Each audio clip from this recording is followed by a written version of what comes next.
اپنے مہمان خصوصی سے میں ملتمس ہوں گا کہ توجہ رکھیے گا. ہماری مہمانوں کو بھی میں بتاتا چلوں کہ اس لیول میں اس سال سے باقاعدہ ہمارا اسمبلی کا سسٹم بھی ہوتا ہے. تو چونکہ بچے پہلی دفعہ اسمبلی دیکھ رہے ہیں تو یہ آہستہ آہستہ ٹرینڈ ہوتے ہیں، اور میں اکثر ان کو بتاتا رہتا ہوں اسمبلی کی اہمیت اور اس کی افادیت. آج ہم اسی اسمبلی کو باقاعدہ پیش کریں گے بھی، اور اسمبلی کی ہماری جو ترتیب ہوتی ہے اسی ترتیب کے لحاظ سے سب سے پہلے قرأت ہوگی، قرأت کے بعد ایک حدیث سنائی جائے گی، اور اس کے بعد ہم اپنا قومی ترانہ یعنی کہ نیشنل اینتھم پڑھیں گے. اور جس نظم کے ساتھ میں نے آپ کو قومی ترانہ پڑھنے کا کہا ہے ویسے ہی پڑھیں گے. تو ہم باقاعدہ اپنی اسمبلی کا اسٹارٹ کر رہے ہیں. میں اسمبلی کے لیے جیسا کہ ہمارا طریقہ کار یہ ہوتا ہے کہ ہم لیول وائز ہفتہ وار اپنے طلبہ کو تاکید کرتے ہیں کہ ہر ہفتے ایک خاص ہفتے میں لیول کی باری ہوگی. تو آج لیول 4 کی باری کے مطابق میں قرأت کے لیے واجد صاحب سے درخواست کروں گا کہ واجد پلیز تشریف لائیے اور اسمبلی کا باقاعدہ آغاز کریں. واجد.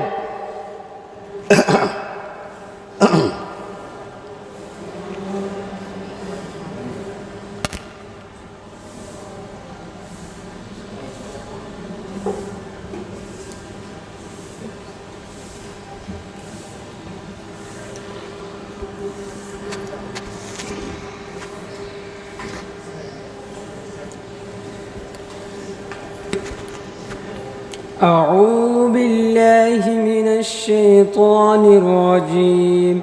بسم الله الرحمن الرحيم. تبارك الذي بيده الملك وهو على كل شيء قدير. الذي خلق الموت والحياة ليبلوكم أيكم أحسن عملا وهو العزيز الغفور. الذي خلق 7 سماوات طباقا ما ترى في خلق الرحمن من تفاوت فارجع البصر هل ترى من فطور ثم ارجع البصر كرتين ينقلب إليك البصر خاسئا وهو حسير. ولقد زينا السماء الدنيا بمصابيح وجعلناها رجوما للشياطين وأعتدنا لهم عذاب السعير. صدق اللہ العظیم. ماشاءاللہ. اور اب میں ترتیب کے مطابق روزانہ کی حدیث تو اس پر آج کی حدیث کے لیے تشریف لا رہے ہیں زید کلاس لیول 4 سے. زید پلیز کم اپ.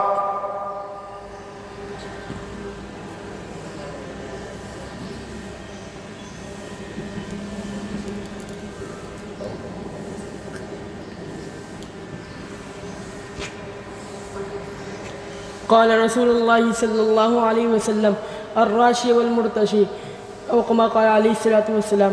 رسول اللہ صلی اللہ علیہ وسلم نے فرمایا رشوت لینے والے اور رشوت دینے والے پر میری لعنت ہو. جزاکم اللہ خیر و احسن الجزاء.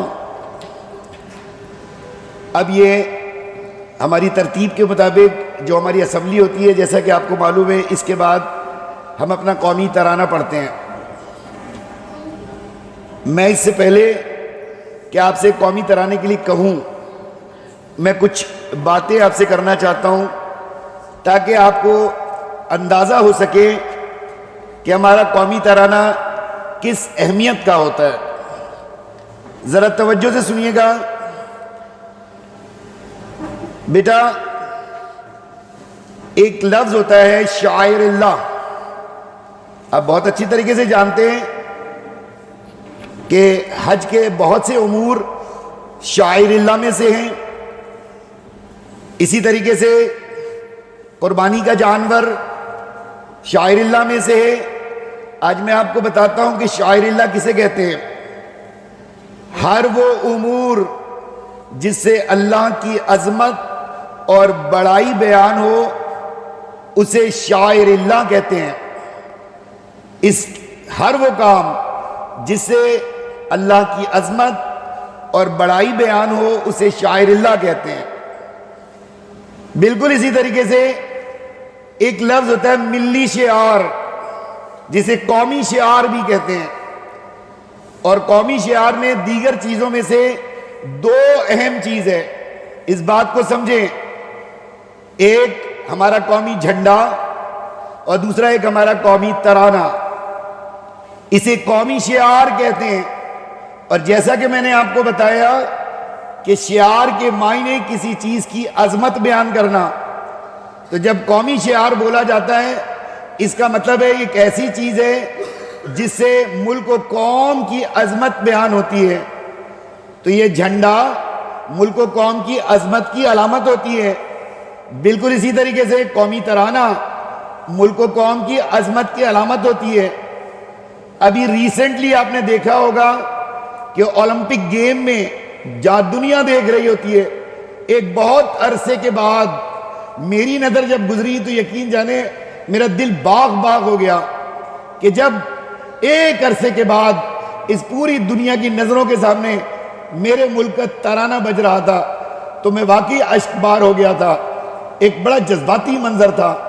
تو یاد رکھیے گا قومی ترانہ اور یہ جھنڈا، جہاں تک جھنڈے کی عظمت کی بات ہے تو یہ بات بھی سماعت فرما لیجئے کہ جھنڈے کی اہمیت اور جھنڈے کی افادیت ذرا سمجھیے گا. جنگ موتا کا موقع تھا. رسول اللہ صلی اللہ علیہ وسلم نے ایک لشکر روانہ فرمایا تھا جس کے سپہ سالار حضرت زید بن حارثہ تھے. غور سے سنیے گا میری بات، جھنڈے کی اہمیت. زید بن حارثہ تھے. رسول اللہ صلی اللہ علیہ وسلم نے فرمایا کہ اگر زید بن حارثہ شہید ہو جائیں تو حضرت جعفر تیار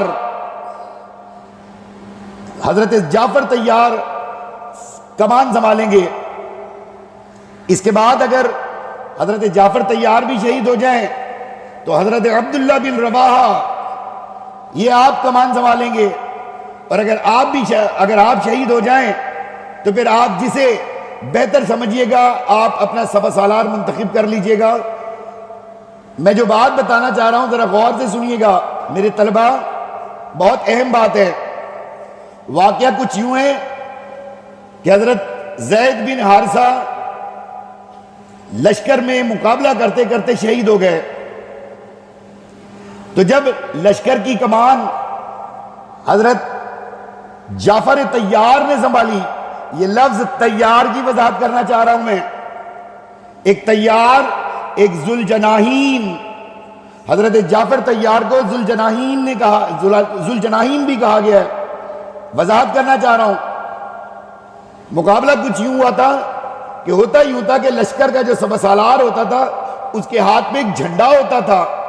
خیبر کے موقع پر بھی رسول اللہ صلی اللہ علیہ وسلم نے فرمایا تھا کل میں علم اس شخص کو دوں گا جس کے ہاتھ میں فتح ہوگی. تو یاد رکھیے گا ہمیشہ جھنڈا ہوا کرتا تھا. حضرت جعفر تیار جب مقابلہ کر رہے تھے ان کے ہاتھ میں، ان کے دائنے ہاتھ میں جھنڈا تھا. اندازہ فرمائیے کہ دشمن سے مقابلہ کرتے ہوئے آپ کا دایاں بازو کٹ جاتا ہے.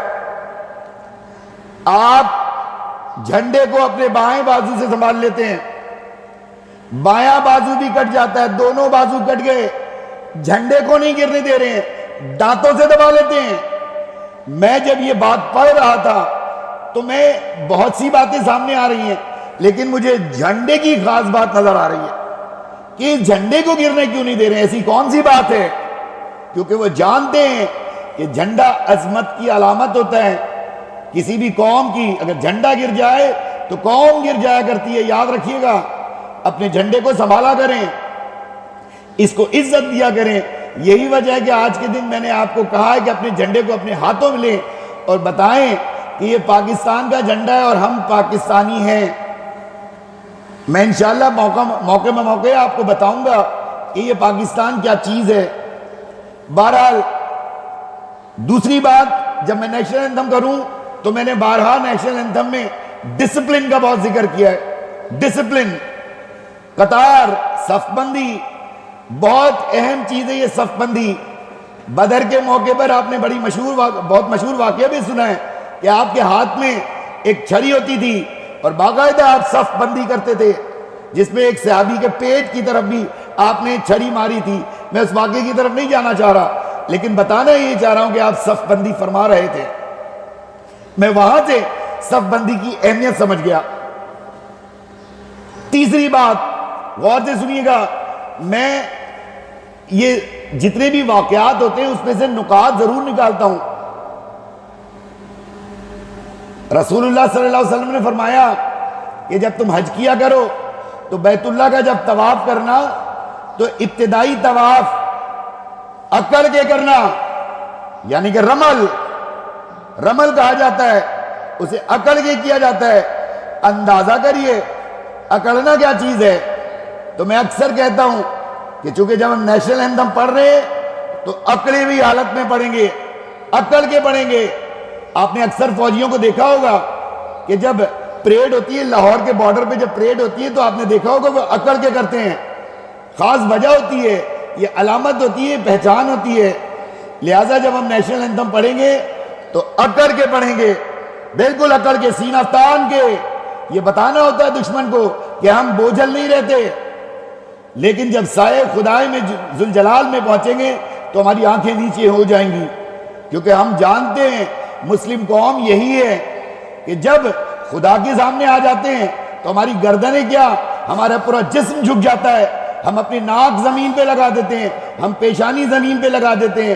لیکن خدا کی قسم, خدا کے علاوہ کسی اور کی حاکمیت ہم اکڑ کے سامنے کھڑے ہو جاتے ہیں. دشت تو دشت دریا بھی نہ چھوڑے ہم نے, بحر ظلمات میں دوڑا دیے گھوڑے ہم نے. اگر علامہ اقبال کی باتیں سنیں گے تو آپ کو ایسے بہت سے کلمات مل جائیں گے جس میں مسلمانوں کی شان بیان کی گئی ہے. بہرحال گاہے بگاہے میں یہ بات بیان کرتا رہوں گا. لہذا سب سے پہلے میں نیشنل اینتھم کے لیے, اپنے قومی ترانے کے لیے اس تمام بچوں سے کہوں گا ڈسپلن کے ساتھ کھڑے ہو جائیے, ڈسپلن کے ساتھ. اور اصول کے مطابق میں آپ کو معلوم ہے کہ میں اٹینشن اور اسٹینڈرڈیز بھی کہتا ہوں.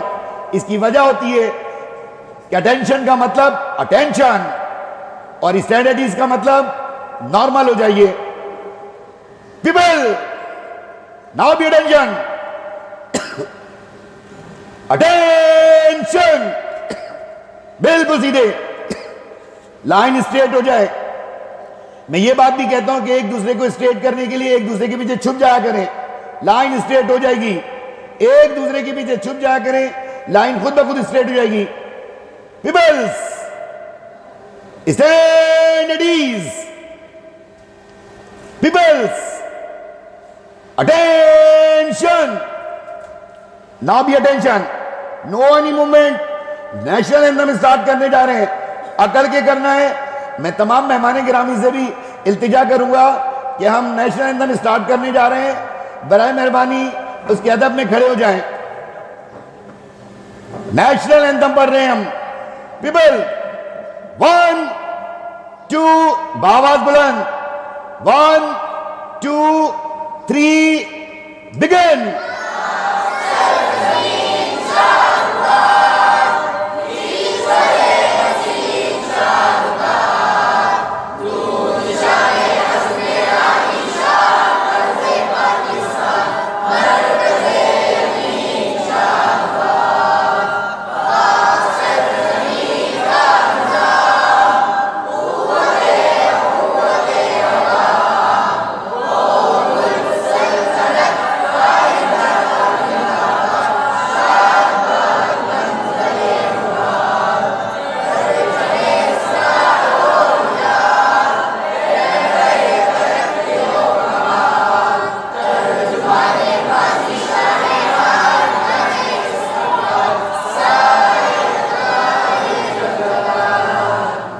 بہت شکریہ. اپنی جگہ پہ تشریف رکھیے. مہمان گرامی سے بھی درخواست کروں گا تشریف رکھیں. اب ہم آج کی پروقار تقریب کا باقاعدہ آغاز کریں گے اور میں آپ کو اس سے پہلے کہ میں تقریب کا آغاز کروں 14 اگست ذرا سماعت فرمائیے گا کہ ایک آزادی کا دن ہوتا ہے. اسے ہم آزادی کا دن کہتے ہیں. سوال یہ پیدا ہوتا ہے کہ آزادی کس سے؟ آزادی کس سے؟ سوال بہت اہم ہے. کس سے آزادی؟ بظاہر لگتا ہے ہندو بنیے سے آزادی, بظاہر لگتا ہے انگریز سے آزادی, لیکن ایسا ہرگز نہیں. یہ کوئی آزادی نہیں ہوتی.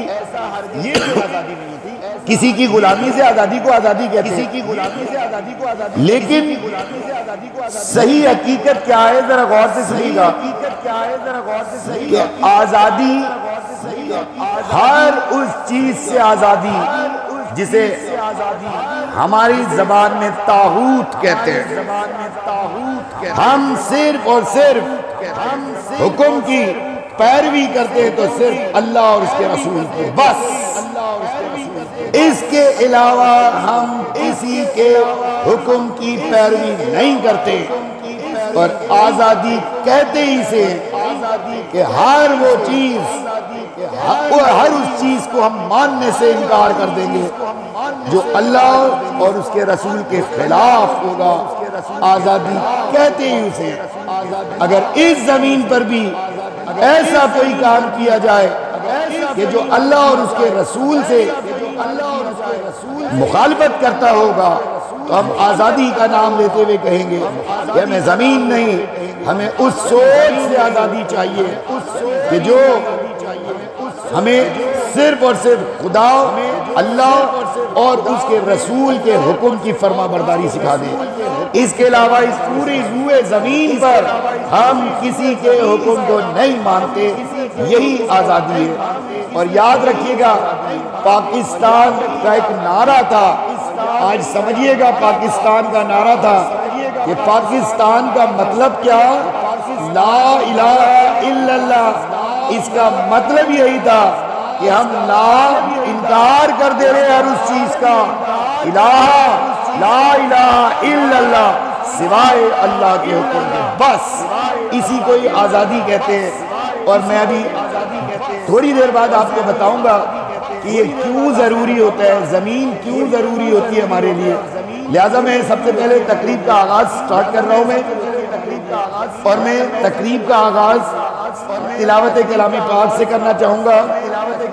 اور میں تلاوت کلام پاک کے لیے لیول 2 سے جنید سے درخواست کروں گا کہ تشریف لائیے اور آج کی اس پروقار تقریب کا آغاز فرمائیے. قرأت کے لیے جنید لیول 2 سے.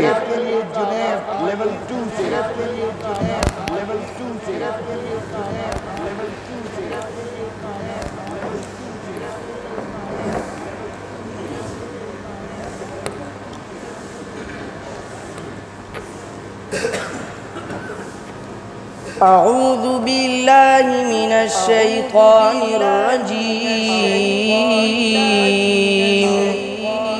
بسم الله الرحمن الرحيم.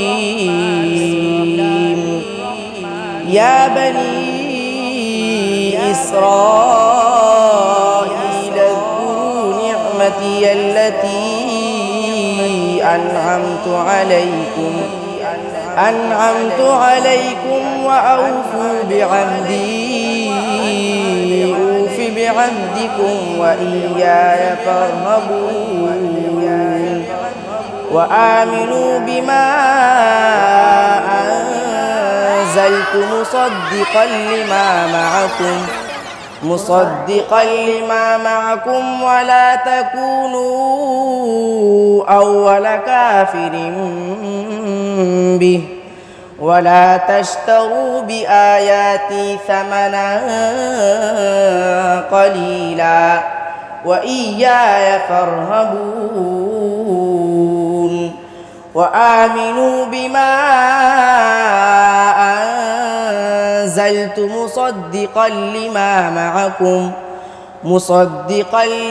معكم ولا تكونوا أول كافر به ولا تشتروا بآياتي ثمنا قليلا وإياي فاتقون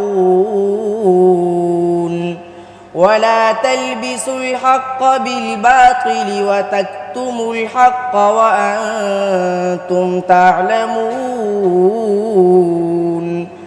وأقيموا الصلاة وآتوا الزكاة واركعوا مع الراكعين أتأمرون الناس بالبر وتنسون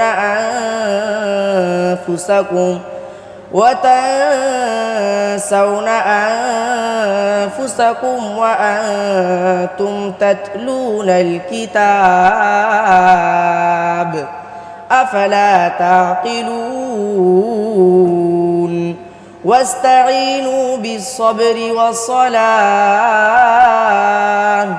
وإنها لكبيرة إلا على الخاشعين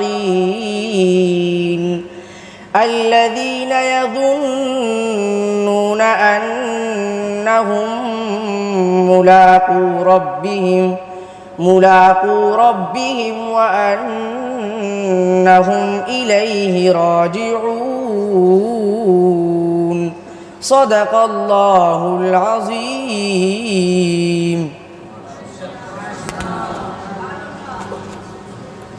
ماشاءاللہ جزاکم اللہ خیرہ. بہت خوبصورت انداز سے تلاوت فرما رہے تھے. یہ ہمارا وتیرہ بھی ہے اور طریقہ بھی ہے کہ خدا کا ذکر کرے اور ذکر مصطفیٰ نہ کرے. خدا کا ذکر کرے اور ذکر مصطفیٰ نہ کرے. ہمارے منہ میں ہو ایسی زباں خدا نہ کرے. تو ہم جہاں اللہ کا ذکر کیا جاتا ہے ہم رسول اللہ صلی اللہ علیہ وسلم کا بھی ذکر کرتے ہیں, ان کی نعت یعنی کہ ان کی تعریف کرتے ہیں. لہٰذا میں لیول 2 سے نعت کے لیے ابو بکر سے درخواست کروں گا کہ ابو بکر تشریف لائیے اور رسول اللہ صلی اللہ علیہ وسلم کی نعت گوئی فرمائیے. ابو بکر.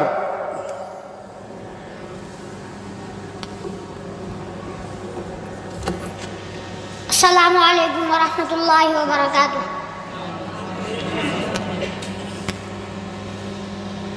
ہرا گنبد جو دیکھو گے زمانہ بھول جاؤ گے.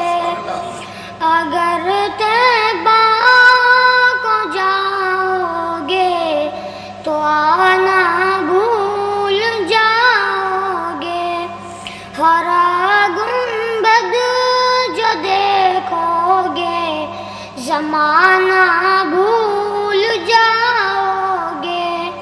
اگر طیبہ کو جاؤ گے تو آنا بھول جاؤ گے. نہ اترا زیادہ چاند تاروں اپنی رنگت پر. نہ اترا زیادہ چاند تاروں اپنی رنگت پر. میرے آقا میرے آقا میرے آقا کو دیکھو گے چمکنا بھول جاؤ گے. ہرا گنبد جو دیکھو گے زمانہ بھول جاؤ گے. اگر طیبہ کو جاؤ گے تو آنا بھول جاؤ گے. اگر تم غور سے میرے نبی کی نعت سن لو گے. اگر تم غور سے میرے نبی نبی کی نعت سن لو گے قسم اللہ کی گانا بجانا بھول جاؤ گے ہرا گنبد جو دیکھو گے زمانہ بھول جاؤ گے اگر طیبہ کو جاؤ گے تو آنا بھول جاؤ گے حدیث مصطفیٰ پر تم جو ہو جاؤ عمل پیرا قسم اللہ کی ماں کو ستانا بھول جاؤ گے ہرا گنبد جو دیکھو گے زمانہ بھول جاؤ گے اگر طیبہ کو جاؤ گے تو آنا بھول جاؤ گے اگر تم حافظ قرآن کی عظمت کو جان لو گے تو اپنے بچوں کو انگلش پڑھانا بھول جاؤ گے ہرا گنبد جو دیکھو گے زمانہ بھول جاؤ گے اگر طیبہ کو جاؤ گے تو آنا بھول جاؤ گے مدینے کا کبوتر ہوں پکڑ سکتے نہیں مجھ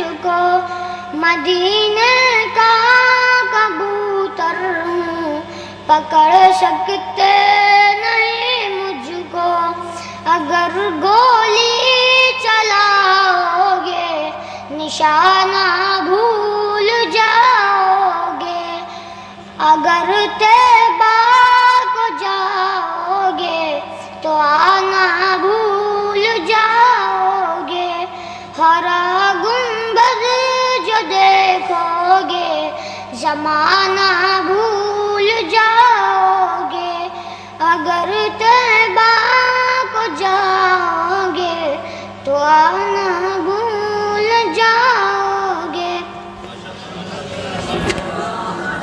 ماشاءاللہ ابو بکر بات ماشاءاللہ بہت خوب بہت خوب میری طرف سے داد و تحسین آپ نے بہت خوبصورت پڑھا ہے اگر مدینے کو جاؤ گے تو آنا بھول جاؤ گے اگر طیبہ کو جاؤ گے تو آنا بھول جاؤ گے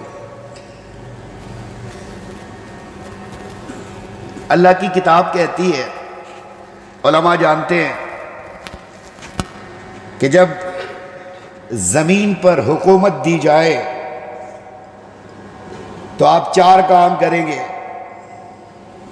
استخلاف فی الارض لفظ کہا ہے کہ زمین پر جب تمہیں کنٹرول دے دیا جائے گا تو 4 کام کرو گے غور سے سماعت فرمائیے گا وطن کی اہمیت بتا رہا ہوں حکومت کی اہمیت بتا رہا ہوں جدا ہو دین سیاست سے تو رہ جاتی ہے چنگیزی اقبال فرماتے ہیں استخلاف فی الارض مل جائے تو 4 کام کرو گے غور سے سنیے گا اقام الصلاۃ کرو گے نماز قائم کرو گے جب میں نے پہلی دفعہ بچپن میں یہ بات سنی تھی تو میں دنگ رہ گیا تھا میں آج تک سوچتا تھا یہ بات کیا ہو رہی ہے لیکن جب ذہنی صلاحیت بڑھی تو پھر مجھے بات سمجھ میں آئی علماء کے درمیان بیٹھا تو سمجھ میں آئی بات کہ جب تمہیں زمین پر اقتدار دیا جائے حکومت دی جائے کنٹرول دیا جائے تو نماز قائم کرو گے نمبر 2 زکوٰۃ دو گے نمبر 3 نیکی کا حکم دو گے اور نمبر 4 برائی کو پکڑ کے روک دو گے بڑے نکتے کی بات ہے یہ 4 کام کرنے کے لیے زمین پر حکومت ضروری ہے بس میری بات سمجھیں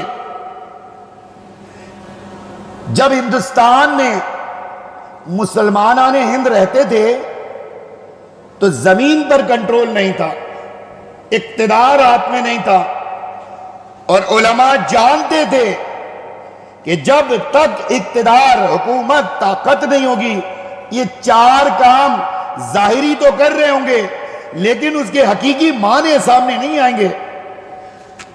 صلاۃ قائم کرنے کے لیے ضروری ہے زمین پر حکومت ہو. یہی وجہ ہے کہ نماز فرض ہونے کے بعد مسجد مکے میں قائم نہیں ہو رہی، مدینے میں قائم ہو رہی ہے، کیونکہ مدینہ پہلی ریاست ہے. غور فرمائیے گا، معراج کے موقع پر 10 نبوی کو نماز فرض ہو رہی ہے اور رسول اللہ صلی اللہ علیہ وسلم 3 سال بعد مسجد قباء تعمیر کر رہے ہیں. تو پھر نماز اس وقت ضرورت نہیں تھی؟ ضرورت تھی کہ ایک ایسی مسجد کا مطلب ہی ہوتا ہے نظام کنٹرول. کبھی غور کیجئے گا مسجد کا مطلب کیا ہوتا ہے. رسول اللہ صلی اللہ علیہ وسلم پہلے ریاست قائم کر رہے ہیں، پھر دین قائم ہو رہا ہے. دین کا وجود ریاست کے بغیر ناممکن ہے، یہ قرآن کا ارشاد ہے. یہی بات قائد اعظم رحمت اللہ علیہ نے بھی فرما دیا تھا. آج آپ کو وہ جملہ سمجھ میں آ جائے گا کہ پاکستان اسی دن وجود میں آ گیا تھا جب بر صغیر کا پہلا شخص مسلمان ہوا تھا. بات سمجھ جائیں کہ ایک کرۂ ارض، ایک زمین کا ٹکڑا مل گیا، جیسے ہی تم نے دین قبول کیا ویسے ہی زمین پر اقتدار آ گیا. یہ ظاہری اقتدار کی ضرورت تھی. غور کریے گا، یہاں نیکی کا حکم دینے کے لیے کہا جا رہا ہے، درخواست کرنے کی بات نہیں کی جا رہی ہے. حکم، اور حکم کنٹرول کی بنیاد پر ہوتا ہے، قانون کی بنیاد پر ہوتا ہے. اور نیکی کو حکم دینے کا حکم دیے اور برائی کو بھی پکڑ کے روک دینے کا حکم دیا ہے. اور یہ دونوں کام جب ہی ہو سکتا ہے جب زمین پر آپ کی حکومت ہوگی.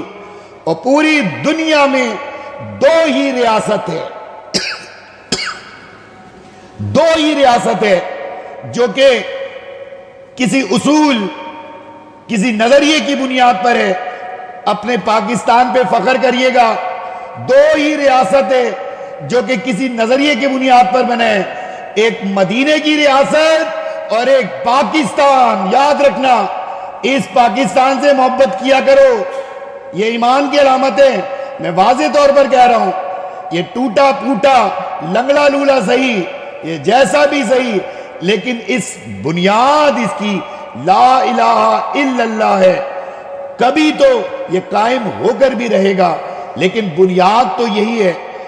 صرف مدینہ، پوری کرۂ ارض پر مدینہ اور صرف پاکستان ایک لا الہ الا اللہ کے نظریے کی بنیاد پر وجود میں ہے. یاد رکھیے گا،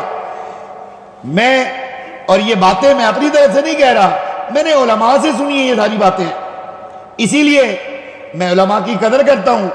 اور یقیناً جب قائد اعظم نے آواز دی ہوگی، جب علامہ اقبال نے اپنا فکر ظاہر کیا ہوگا، مسلم لیگ نے آواز دی ہوگی، تو یقیناً علماء نے لبیک کہا ہوگا، یقیناً کہا ہوگا، کیونکہ وہ جانتے ہیں استخلاف فی الارض بہت ضروری ہے. لہٰذا میں اس بات پہ روشنی ڈالنے کے لیے کہ اس تحریک پاکستان میں علماء کا کیا کردار ہے، میں لیول 3 سے طاہر اللہ سے درخواست کروں گا کہ وہ تشریف لائیے اور اس بات کا اظہار خیال کریں کہ تحریک پاکستان میں علماء کا کیا کردار تھا. طاہر اللہ فرام لیول 3.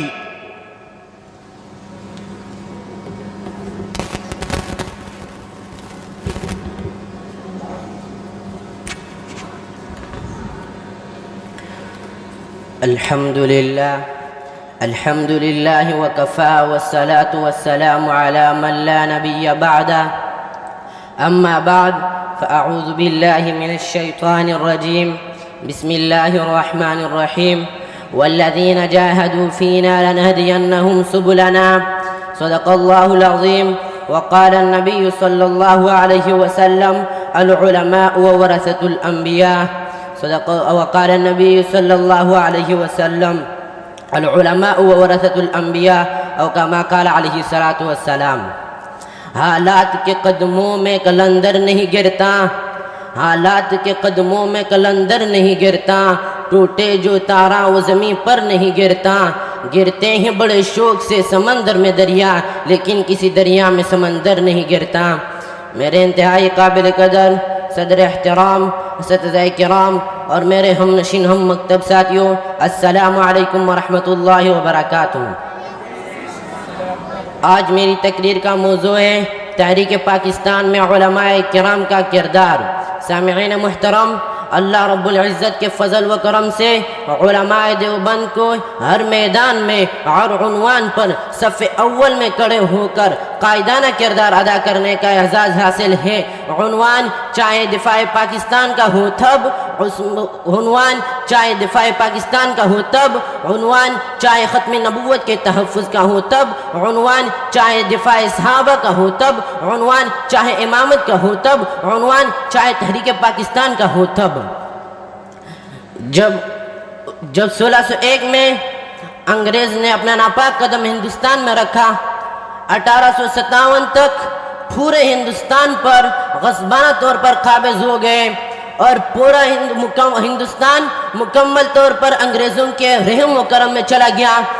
اور پھر لارڈ مکالے نے ظلمات اور فسادات کے جھنڈے گاڑ دیے، سرکاری زبان اور اسلامی قوانین پر پابندی لگا دی گئی، مسلمانوں کے دین و ایمان دشمنوں کا ہدف بن گیا، ماؤں سے ممتا لوٹی جانے لگی، بہنوں اور بیٹیوں کے چادر برسر راہ تار تار ہونے لگے اور بچے یتیم ہو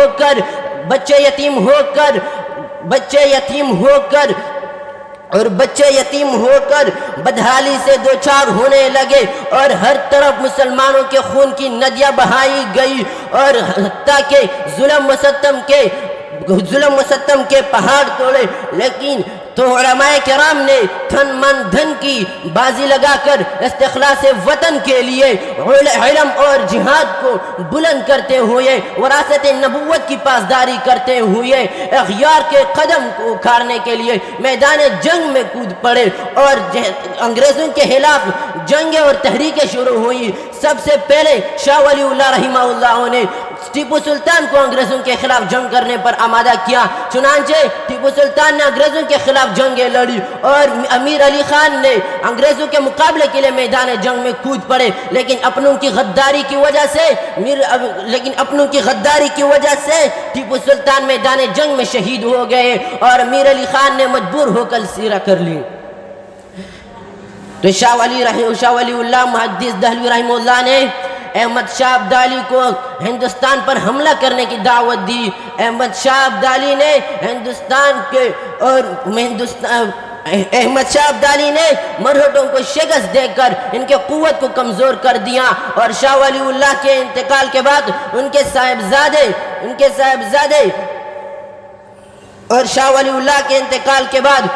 صاحبزادے شاہ عبدالعزیز رحمہ اللہ کا انگریزوں کے خلاف ہندوستان کا دارالحرب ہونے کا فتویٰ گونج اٹھا، جس کے نتیجے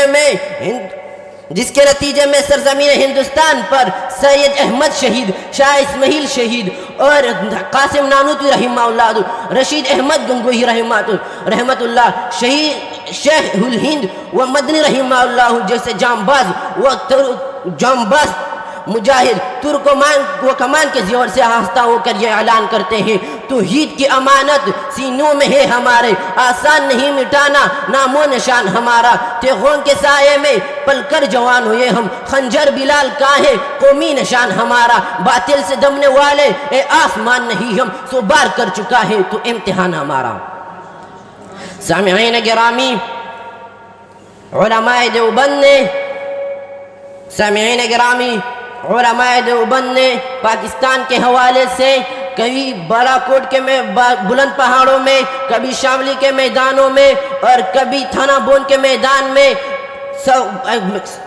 میں صف آرا ہو کر انگریزوں کے خلاف اپنے جانوں کے نذرانے پیش کر کے پاکستان کی تاسیس قائم کی، اور اسی طرح تحریک پاکستان کے لیے شیخ الہند رحمت اللہ علیہ شیخ الہند رحمۃ اللہ علیہ جیل میں گئے اور مدنی رحمہ اللہ کو 8 سال جیل میں قید کیے، اور عبید اللہ سندھی رحمہ اللہ کو 20 سال تک جلا وطن رہے، اور لاکھوں علماء کرام کو سولی پر چڑھائے، مگر اپنی مقصد سے باز نہیں آئے۔ سامعین محترم، علماء کرام کے اس وقت سرخیل چونکہ حضرت تھانوی رحمہ اللہ تھے، انہوں نے واضح طور پر مسلم لیگ کی تائید و حمایت فرمائی۔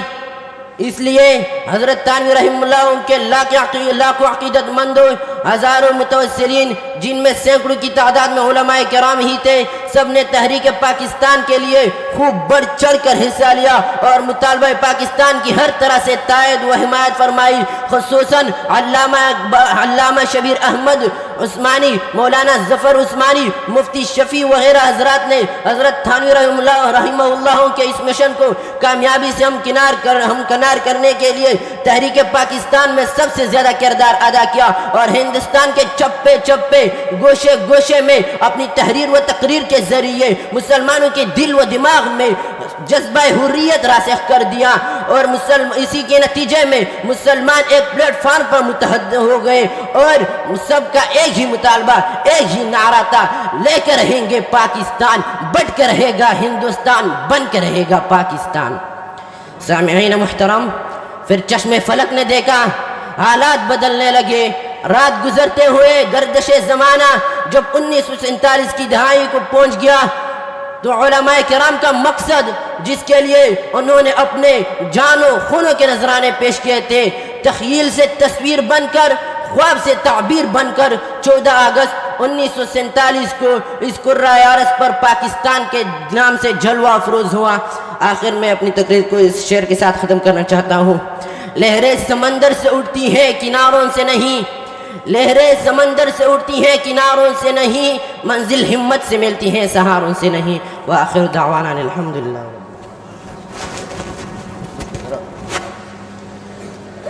بہت شکریہ طاہر اللہ۔ یہ طاہر اللہ لیول 3 سے اپنے خیالات کا اظہار کر رہے تھے، اور میں بلا تاخیر جیسے کہ تقریر کے بعد کچھ نظمیہ انداز بھی ہوتا ہے جسے ہم ملی نغمہ کہتے ہیں، تو میں چونکہ ساز اور سر کے تو ہم ساز کے تو قائل نہیں ہیں، لیکن ہم سر کے قائل ہیں، لہذا ہم چاہیں گے کہ لیول 3 سے شایان تشریف لائیں اور نظم کے انداز میں ملی نغمہ پیش کریں۔ شایان فرام لیول 3۔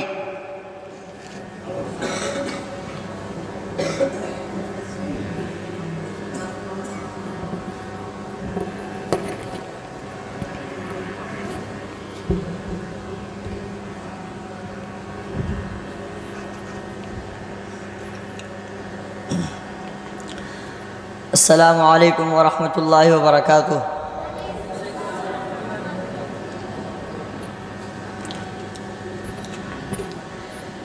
اس پرچم کے سائے تلے اب آنا ہے، اپنے پاکستان کو بچانا ہے۔ اس پرچم کے سائے تلے اب آنا ہے، اپنے پاکستان کو بچانا ہے۔ امن کا پرچم ہر سو لہرانا ہے، اپنے پاکستان کو بچانا ہے۔ اس پرچم کے سائے تلے اب آنا ہے، اپنے پاکستان کو بچانا ہے۔ ہر طرف لہو لہو ہے، خون کا منظر ہے، پیارے وطن پہ کس کی بری آنکھوں کی نظر ہے۔ ہر طرف لہو لہو ہے، خون کا منظر ہے، پیارے وطن پہ کس کی بری آنکھوں کی نظر ہے۔ جان فدا کر دیں گے پاکستان پر، جان فدا کر دیں گے پاکستان پر۔ اس چمن کو پھولوں سے سجانا ہے، اس پرچم کے سائے تلے اب آنا ہے، اپنے پاکستان کو بچانا ہے، امن کا پرچم ہر سو لہرانا ہے، اپنے پاکستان کو بچانا ہے، اس پرچم کے سائے تلے اب آنا ہے، اپنے پاکستان کو بچانا ہے۔ مرکز یقین پہ کس نے ستم ڈھائے ہیں، پاک سرزمین میں بارود کہاں سے آئے ہیں، مرکز یقین میں کس نے ستم ڈھائے ہیں، پاک سرزمین میں بارود کہاں سے آئے ہیں، جان فدا کر دیں گے پاکستان پر، جان فدا کر دیں گے پاکستان پر، غیر کی سازش کو بھی ٹھکرانا ہے، اس پرچم کے سائے تلے اب آنا ہے، اپنے پاکستان کو بچانا ہے، امن کا پرچم ہر سو لہرانا ہے، اپنے پاکستان کو بچانا ہے، اس پرچم کے سائے تلے اب آنا ہے، اپنے پاکستان کو بچانا ہے، اپنے وطن کی آن ہے، ہم اپنے وطن کی شان ہے، کشور حسین ہے اور عزم عالی شان ہے، اپنے وطن کی آن ہے، ہم اپنے وطن کی شان ہے، کشور حسین ہے اور عزم عالی شان ہے، جان فدا کر دیں گے پاکستان پر، جان فدا کر دیں گے پاکستان پر، بد امنی ہر ظلم کو مٹانا ہے، اس پرچم کے سائے تلے اب آنا ہے، اپنے پاکستان کو بچانا ہے، امن کا پرچم ہر سو لہرانا ہے، اپنے پاکستان کو بچانا ہے، اس پرچم کے سائے تلے اب آنا ہے، اپنے پاکستان کو بچانا ہے، اس وطن کی مٹی میں شہیدوں کا خون شامل ہے، اس وطن کو شاد رکھنا زندگی کا حاصل ہے، اس وطن کی مٹی میں شہیدوں کا خون شامل ہے، اس وطن کو شاد رکھنا زندگی کا حاصل ہے، جان فدا کر دیں گے پاکستان پر، جان فدا کر دیں گے پاکستان پر، عظمت وطن پہ جان لٹانی ہے، اس پرچم کے سائے تلے اب آنا ہے، اپنے پاکستان کو بچانا ہے، امن کا پرچم ہر سو لہرانا ہے، اپنے پاکستان کو بچانا ہے، اس پرچم کے سائے تلے اب آنا ہے، اپنے پاکستان کو بچانا ہے۔ بہت خوبصورت انداز میں شایان اپنے پاکستان کو بچانے کا عہد کر رہے تھے۔ اب میں بلا تعامل میں آپ کو بتاؤں کہ تحریک پاکستان میں بہت سے بزرگوں کا کردار رہا ہے، جن کا ون بائی ون بتانا بہت مشکل کام ہے اور ایک کثیر وقت چاہیے، لیکن اس قلیل وقت میں ہم دو شخصیات کا تو ذکر کر سکتے ہیں اور کرنا بھی چاہیے، کیونکہ تاریخ ان دو شخصیات کو کبھی نہیں بھولے گی۔ میں قاسم فرام کلاس لیول 2 سے درخواست کروں گا کہ دیکھتے ہیں کس شخصیت کا ذکر کرتے ہیں۔ آئیے قاسم صاحب سے سنتے ہیں فرام لیول 2 سے کہ کس شخصیت کا تذکرہ فرما رہے ہیں۔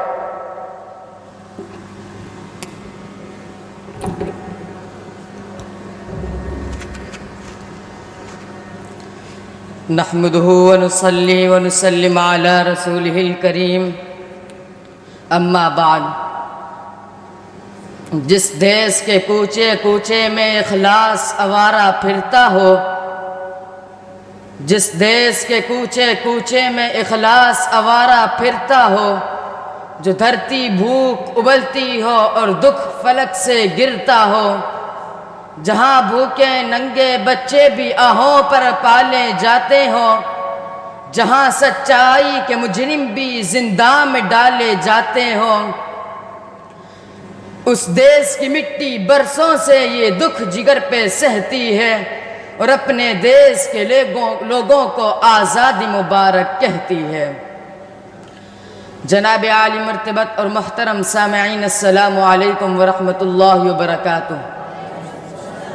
آج میری تقریر کا موضوع بہت سخن ہے، وہ علامہ اقبال کا خواب اور آج کا پاکستان۔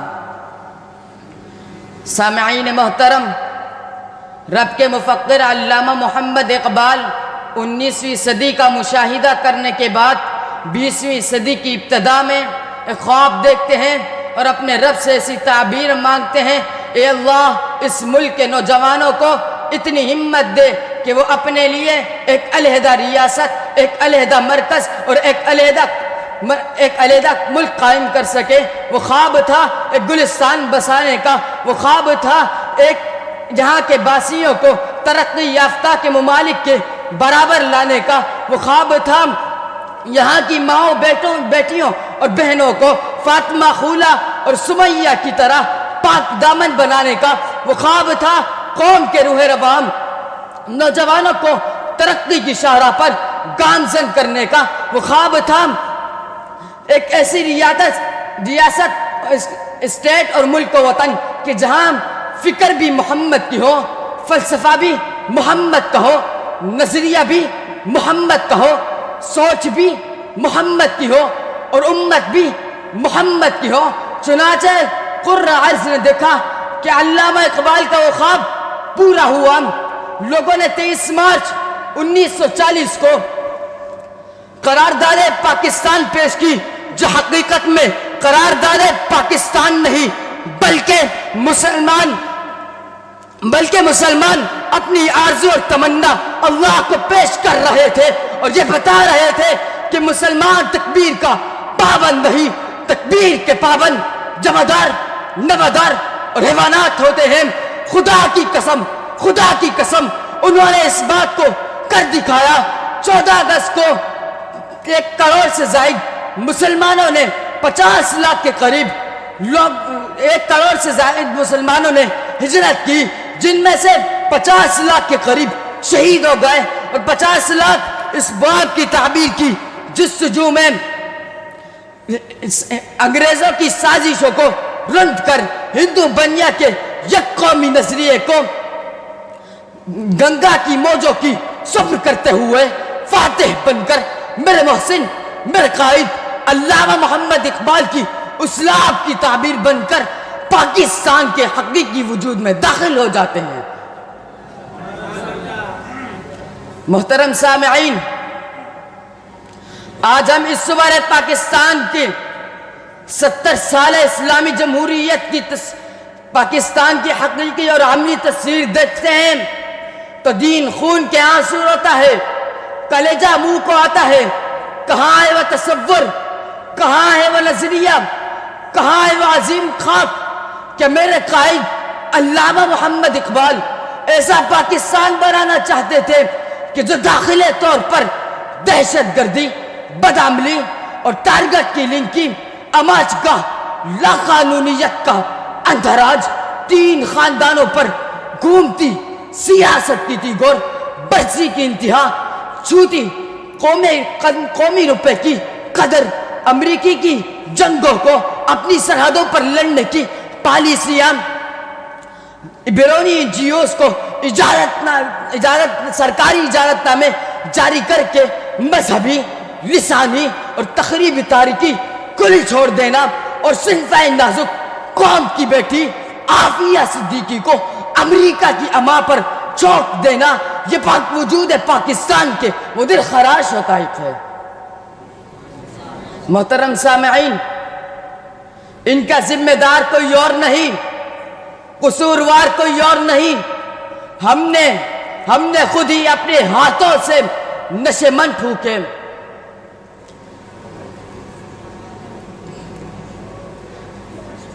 شریک جرم نہ ہوتے تو مقبری کرتے, شریک جرم نہ ہوتے تو مقبری کرتے. ہمیں خبر ہے لٹیروں کے ہر ٹھکانے کی, ہمیں خبر ہے لٹیروں کے ہر ٹھکانے کی. وما علینا الا البلاغ. ماشاءاللہ بہت پرجوش انداز میں اللہ ان کے جوش کو اور ان کے ولولے کو قائم رکھے. انشاءاللہ یہ ایک بہت اچھے مقرر نظر آ رہے ہیں, اپنے آپ میں یہ چیز پیدا کریں, یہ انشاءاللہ آگے چل کر ایک بہت بڑے مقرر کی صورت میں آئیں گے. اب میں بلا تعامل پھر چاہوں گا کہ ایک نظمیہ انداز ہو جائے, تو میں زہیب لیول 4 سے درخواست کروں گا کہ پلیز تشریف لائیے اور ایک نظمی انداز میں پھر ایک ملی نغمہ پیش کریے. زہیب فرام کلاس لیول 4 سے.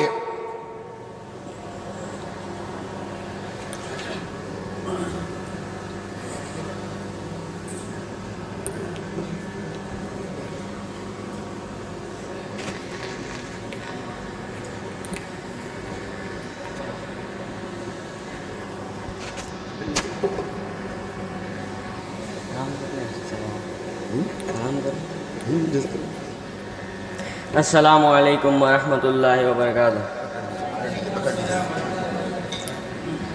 سایہ خدائے ذوالجلال, ترجمان ماضی شانی حال, رہبرے ترقیوں کا مال. میں پاکستان ہوں, میں پاکستان ہوں, میں زندہ باد ہوں, میں زندہ باد ہوں, میں پاکستان ہوں, میں پاکستان ہوں, میں زندہ باد ہوں, میں زندہ باد ہوں. ہمارا اپنے دشمن ہے بہت, دوست ہے کم. ہمارا اپنے دشمن ہے بہت, دوست ہے کم. ہمارا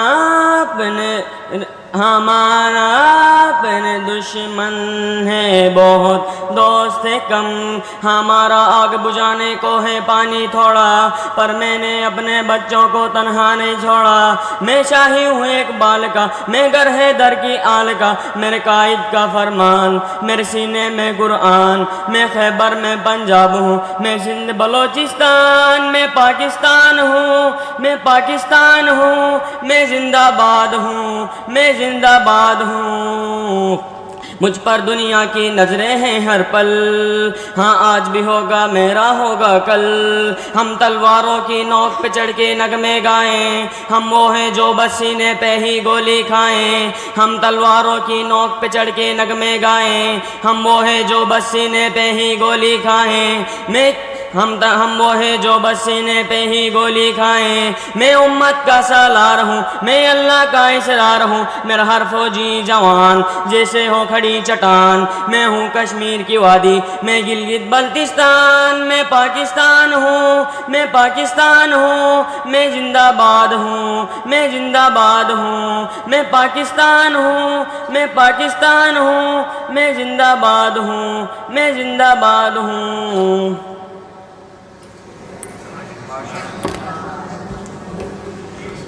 ماشاءاللہ بہت خوبصورت انداز سے پاک سرزمین شاد باد, کشور حسین شاد باد, تو نشان عزم عالی شان, اس کی وضاحت کر رہے تھے. اب ہمارا پروگرام بالکل آخری مراحل میں داخل ہو گیا اور ہمارا ایک لاسٹ کنٹیسنس ہے. میں اس سے پہلے کہ جمشید کو بلاؤں, میں نے ابھی ذکر کیا تھا کہ 2 شخصیات تحریک پاکستان میں تاریخ میں بالکل سنہرے حروف پہ لکھے جاتے ہیں. تو ایک تو علامہ اقبال کا ذکر ہو گیا, لیکن قائد کا ذکر نہ ہو تو بات ہی ادھوری رہ جاتی ہے. تو جہاں جمشید ذکر کریں گے, میرا بھی دل چاہ رہا ہے کہ قائد کی ایک بات کا ذکر کروں. قائد کے غیر متزلزل ارادے میں جب تاریخ میں پڑھ رہا تھا, تو جب اس نقطے پر پہنچا تو میں دنگ رہ گیا کہ قائد اعظم جیسے نخیف بالکل نخیف پتلے دبلے, لیکن عزم و ہمت میں اتنے کڑک, میں حیران رہ گیا. کہ جب قرارداد پاکستان 1940 میں پیش کی جا رہی تھی اور ایک جلسہ تھا لاہور منٹو پارک، جسے آج کل لاہور اقبال پارک بھی کہتے ہیں، جلسہ تھا 1940 میں، تو جلسے 3 دن کا جلسہ تھا، یہ ذرا سماعت فرمائیے گا، 3 دن کا جلسہ تھا یہ، اور اس 3 دن کا 23 مارچ آخری دن تھا، 21 22 23 قائد اعظم 20 تاریخ کو لاہور پہنچتے ہیں بامبے سے۔ میں آپ کو بتا دوں اس سے 2 دن پہلے پورے شہر بھر کے حالات خراب کر دیے گئے اور پورے شہر میں کرفیو کا سما کر دیا گیا تھا اور جماعت احرار پر گولیاں برسا دی گئی تھی۔ تو اس پر ایسا ہوا تھا کہ شہداء اور زخمی ہسپتال میں پڑے ہوئے تھے۔ قائد اعظم 20 تاریخ کو سب سے پہلے ہاسپٹل پہنچتے ہیں اور احرار والوں سے تعزیت کرتے ہیں اور مریض کی عیادت کرتے ہیں، زخمیوں کی عیادت کرتے ہیں۔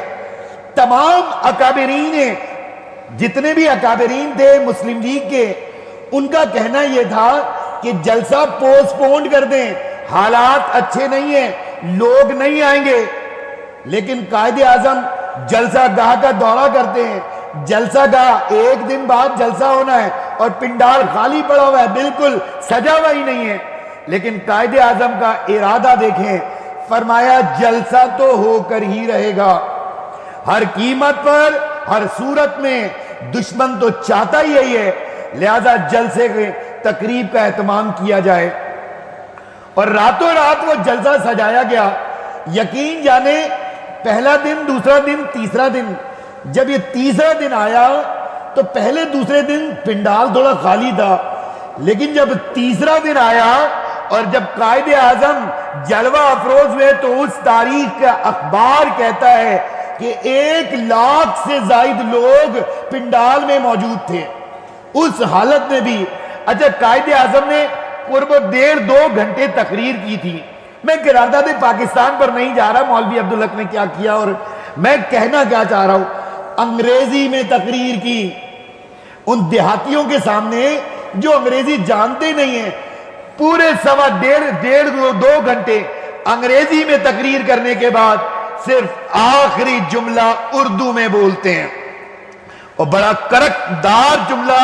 تاریخ میں جب میں اس مقام پر پہنچا تھا میری آنکھوں سے آنسو نکلے تھے۔ فرمایا تھا کچھ بھی ہو جائے پھٹ کے رہے گا ہندوستان، بن کے رہے گا پاکستان۔ یہ جملہ اگلے دن اخبار کی سرخیوں میں بات موجود تھی۔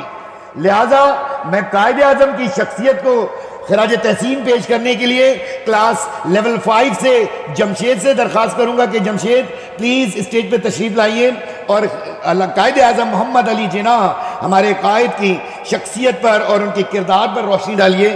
جمشید۔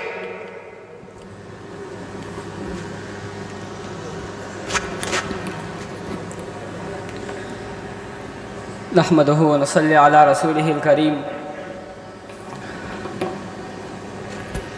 اما بعد فاعوذ باللہ من الشیطان الرجیم، بسم اللہ الرحمن الرحیم، لئن شکرتم لازیدنکم ولئن کفرتم ان عذابی لشدید۔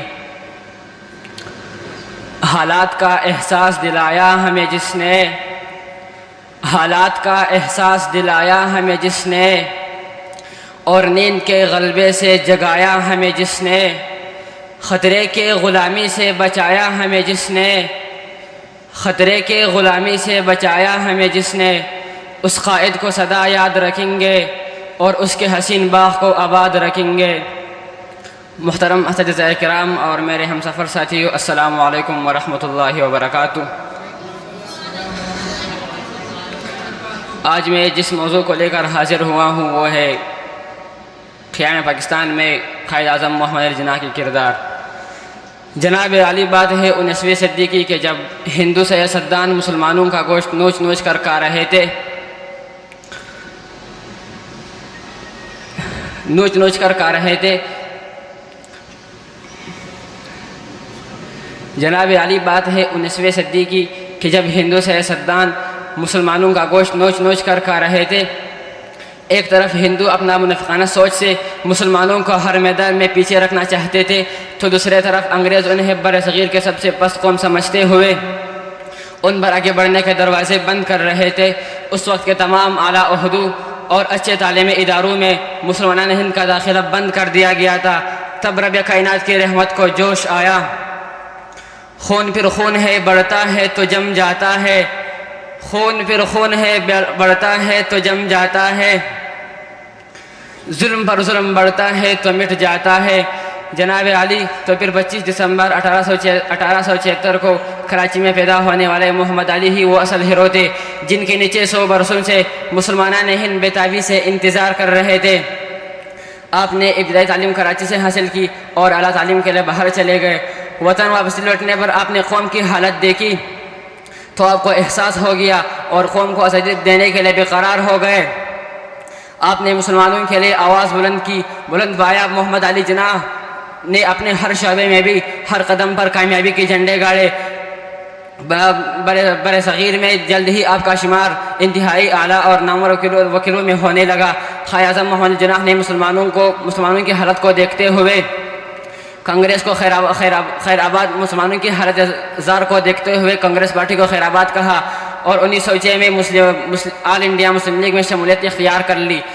جناب صدر اس کے ساتھ ہی دو قومی نظریے کا اعلان ہوا کہ مسلمان بھی اپنے مذہبی، سماجی اور معاشرتی اقدار سے ایک الگ قوم ہے اور مسلمانوں کو اپنی بقا کے لیے ایک الگ وطن چاہیے۔ تو دیکھتے ہی دیکھتے پوری قوم کی آواز یکجا ہو گئی۔ ملی نہیں ہمیں عرض پاک تحفے میں، ملی نہیں ہمیں عرض پاک تحفے میں، جو لاکھوں دیپ بجھے ہیں تو یہ چراغ جلا ہے۔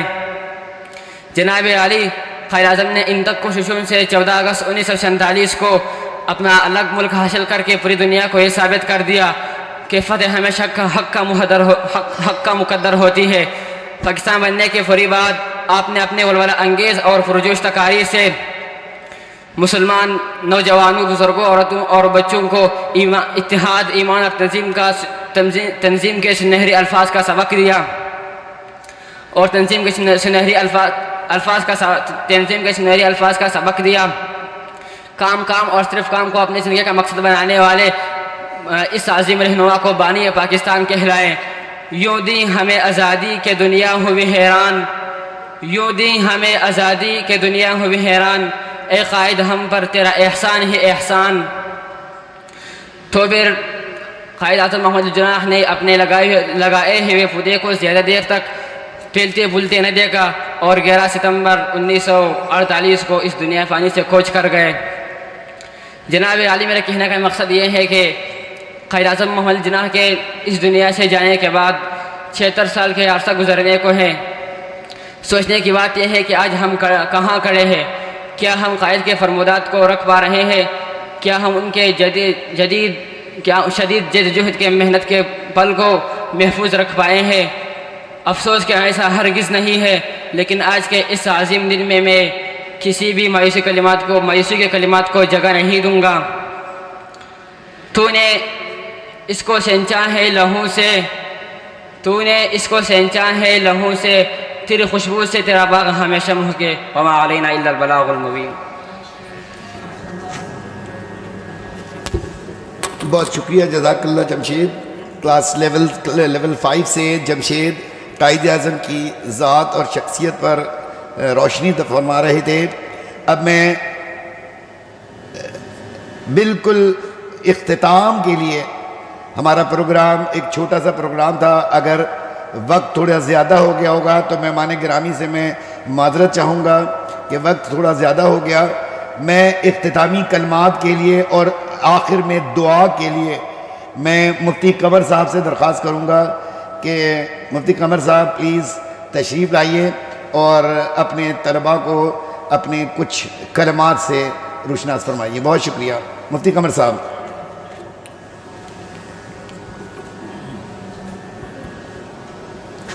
السلام علیکم ورحمۃ اللہ وبرکاتہ۔ سب سے پہلے میں اس محفل کے انعقاد پر آپ حضرات کو اور آپ کے سرپرستان کو دل کی گہرائیوں سے